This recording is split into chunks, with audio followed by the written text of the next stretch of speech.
मनोरंजन विश्वातून खूपच दुःखद बातमी समोर येत आहे। प्रसिद्ध अभिनेते साजिद खान यांचं दुःखद निधन झालंय। मिळालेल्या माहितीनुसार साजिद खान 71 वर्षाचे होते।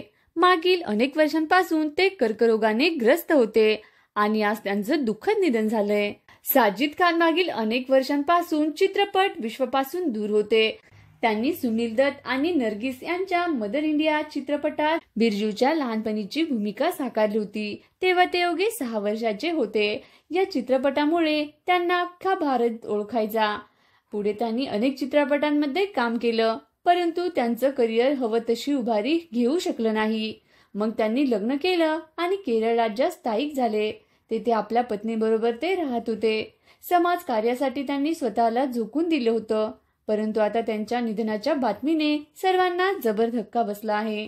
साजिद खानच्या मृत्यूच्या बातमीनंतर अनेक सेलिब्रिटी त्यांना सोशल मीडियावर श्रद्धांजली वाहत आहे, त्यांच्या आठवणी जाग्या करत आहेत। आपणही साजिद खान यांना श्रद्धांजली वाहूया। धन्यवाद। मनोरंजन विश्वातून